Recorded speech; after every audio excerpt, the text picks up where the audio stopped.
کبھی ایک وقت تھا جب ایک شاندار سلطنت تھی، نور محل۔ اس محل کی سب سے قیمتی چیز خزانہ نہیں بلکہ بادشاہ کی بیٹی شہزادی نایاب تھی۔ نایاب اتنی حسین تھی کہ لوگ کہتے جب وہ مسکراتی ہے تو لگتا ہے جیسے چاند زمین پر اتر آیا ہو۔ اس کے بال سیاہ رات جیسے، آنکھیں سمندر کی گہرائی جیسی اور دل بالکل معصوم۔ وقت گزرتا گیا، لوگ شہزادی کی تعریف کرتے اور رفتہ رفتہ اس کے دل میں غرور کا بیج اگنے لگا۔ وہ آئینے کے سامنے گھنٹوں خود کو دیکھتی اور کہتی دنیا میں مجھ سے خوبصورت کوئی نہیں۔ اب وہ محل کی نوکرانیوں پر چلاتی، غریب عورتوں کو اپنے در سے بھگا دیتی اور ہنستی تھی جب کوئی اس سے مدد مانگتا۔ ایک دن ایک بوڑھی عورت محل کے دروازے پر آئی۔ اس کے ہاتھ میں خشک پھول تھے۔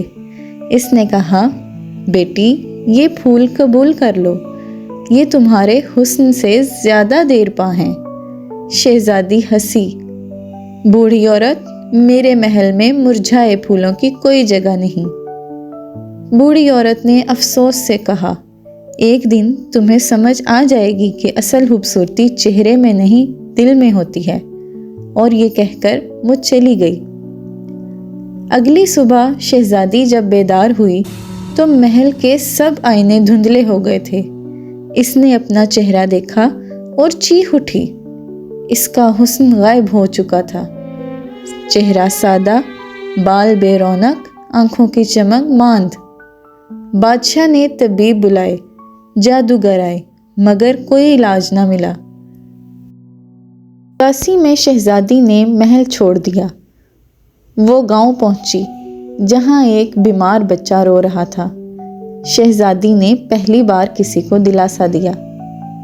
اس نے خود اس بچے کے زخم پر پٹی باندھی، پانی پلایا اور مسکرا کر کہا، اب سب ٹھیک ہو جائے گا۔ بچے نے جواب دیا، آپ بہت خوبصورت ہیں۔ شہزادی چونکی۔ اس نے پانی میں اپنا عکس دیکھا۔ اس کا چہرہ پھر سے روشن ہو چکا تھا۔ شہزادی واپس محل آئی، مگر اب وہ آئینے نہیں دیکھتی تھی۔ وہ روز محل کے دروازے پر غریبوں کے لیے کھانا رکھتی اور ہر صبح کہتی، اے اللہ میرا چہرہ نہیں میرا دل خوبصورت رکھنا۔ لوگ اب اسے نور دل والی شہزادی کہتے تھے، اور بوڑھی عورت کہتے ہیں وہ کبھی کبھار رات کو محل کے درختوں کے پیچھے مسکراتی نظر آتی ہے۔